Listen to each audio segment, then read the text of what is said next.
independent wrestling fan will like. There's Owens, there's Zayn, there's Nakamura, there's AJ, there's Finn Balor, there's the club, and there's the list. The list can go on and on. There's actually a list now.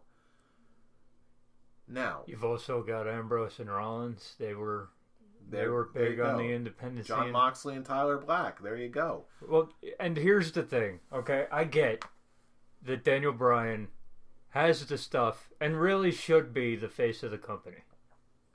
Mm-hmm. Okay, he's still, even as a GM, he was as over as he was as a wrestler. Mm-hmm. Okay, the crowd loves the guy. Okay, just don't. As long as you stay even keel, and don't, because Daniel Bryan shouldn't win every match.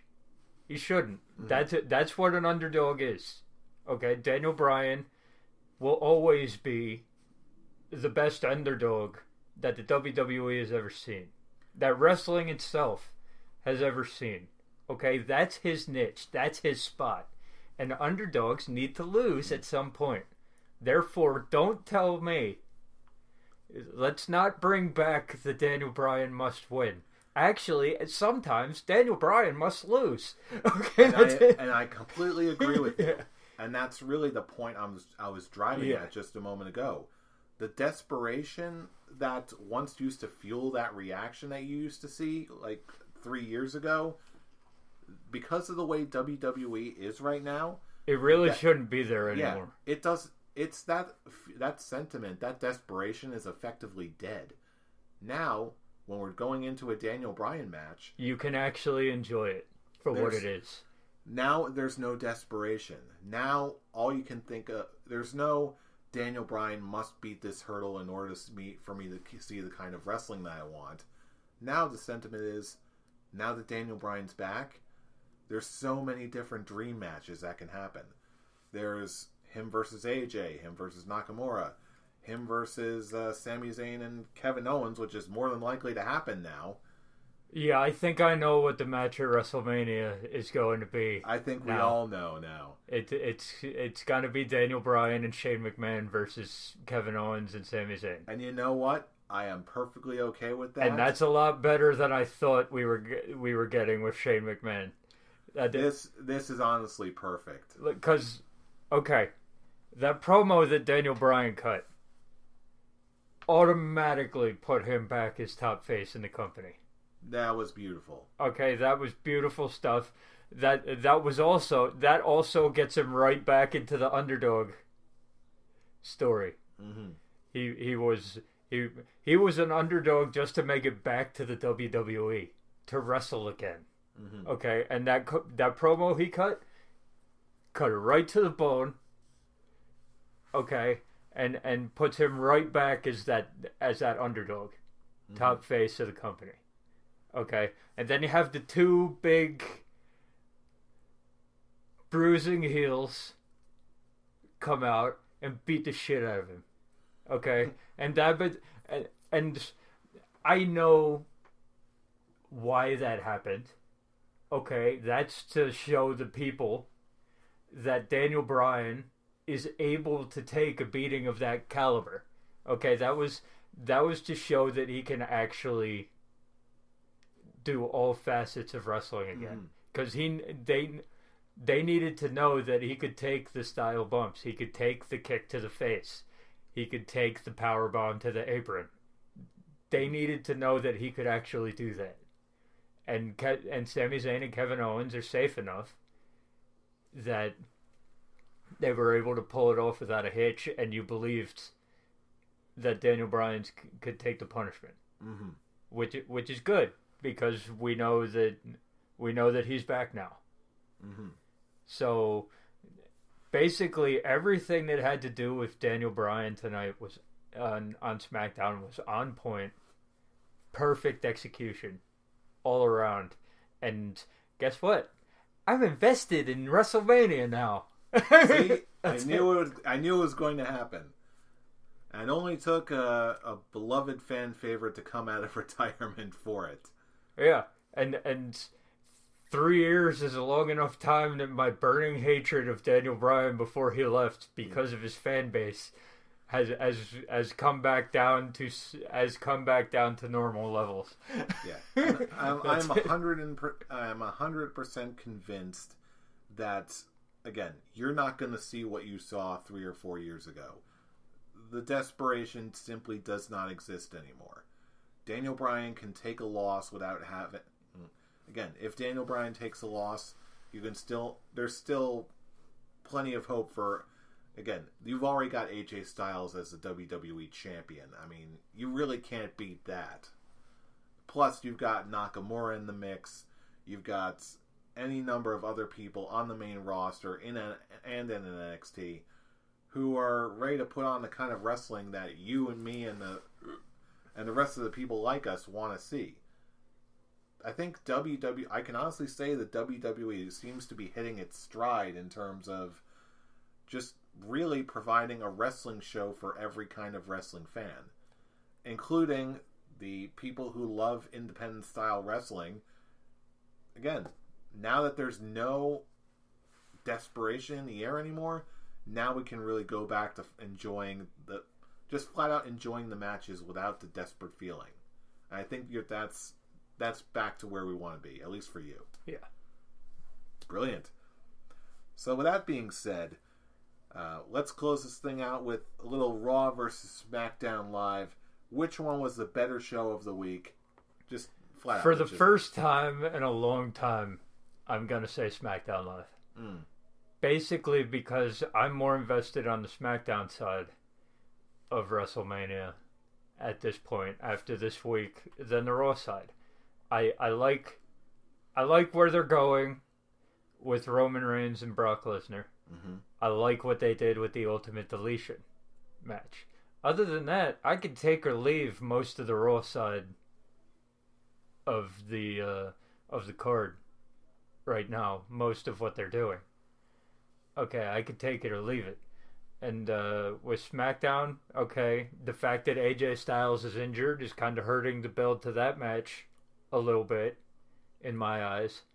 But I'm still interested in AJ versus Nakamura, even though I'm not as interested as I should be for it. And nothing this week beats the return of Daniel Bryan and every segment that Kevin Owens, and Sami Zayn are the stars of this week. Mm-hmm. For me, in a big way. And them being on SmackDown automatically makes SmackDown Live the better show this week for me. Yeah, I gotta admit, this one, obvious as you might expect, this one came down to the spectacle of the Ultimate Deletion versus the spectacle of, Daniel Bryan, one of the best wrestlers of his generation, is coming back to wrestle. This one was extremely, extremely hard for me. And again, I thought of what my answer was going to be before you even said anything, so I'm not just saying this, but I'm going to go with Raw, just because in terms of just again, I love that Daniel Bryan's back. Yes, the hype is definitely carrying over into WrestleMania, but in terms of just sheer wrestling spectacle and just getting what I definitely wanted to see out of a wrestling product, I really wanted to. If I had any of that aforementioned fan desperation, I really, really wanted them to really nail it with the Ultimate Deletion match to get that broken mat vibe type of match again. And honestly, I got it. So, and it delivered in terms of entertainment value. Daniel Bryan, to me, was just more of a feel-good moment. It was like waking up to some great news. This one, but Raw, in terms of just the match and the show they put on, that was just plain enjoyable. And again, they were both fantastic shows with huge moments, but I knew I had to make a decision on one way or the other, and I had to make it Raw. The reason I didn't make it Raw was because, yeah, the Ultimate Deletion match was great. Okay, but it was one moment in a 3-hour show. And yeah, they nailed it. Okay, but what happened the other 2 hours? Mm-hmm. Other than the Brock Lesnar Roman Reigns beatdown, I don't remember. There was also the Kane John Cena segment. Yeah, there was also a segment with that we didn't talk about yet with Alexa Bliss and Asuka, which seems to be setting up for 2 potential future feuds. Or the fact that Alexa Bliss and Asuka are fighting on Raw this week. Mm-hmm. But if that's all that went on in a 3-hour show, one match isn't gonna, whether how great it was or not, whether it nailed it or not, it's not gonna be enough to give it show of the week. So you had Daniel Bryan, Kevin Owens, Sami Zayn. You had Nakamura versus Rusev, and Nakamura showing that he didn't need AJ's help to take out Rusev and Aiden English. Okay, there you had the Usos cutting a great promo. I'm like, I was never bored with SmackDown. Mm-hmm. And that's really what I base stuff on. Was I bored at any point? And how often and how long was I bored? And I was never bored with SmackDown. I was bored for very big chunks of Raw. Hey, point well taken. But anyway, that's 1 for 1. You've already heard what we think. Now we're tagging you in, our audience. Let us know what you think. Which one did you like better, Raw or SmackDown?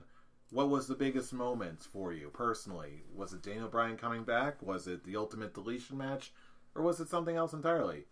So, of course, let us know in all the usual manners. If you're joining us on YouTube today, you can drop us a like, thumbs up, comment, subscribe, all that good stuff. If you're checking us out on Facebook, look us up on Facebook. Just run a search for the Scholars of Wrestling Show. Give us a like there. And, of course, if you want running wrestling commentary, memes, us liking stuff, you can follow us on Twitter at all of our accounts, starting with our main account at ScholarsOW, where you'll get episode uploads every single week. And, of course, you can also check us out on our personal Twitter machines for just running commentary and liking anything else that happens to come across our feeds. You can check out Scholar Tarek. We wish you, we hope you come back soon. I hope your family is going well.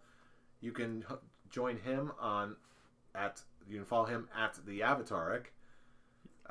Brian, where can they reach you? You can find me trolling the Daniel Bryan fan base at Atomic Beanpole.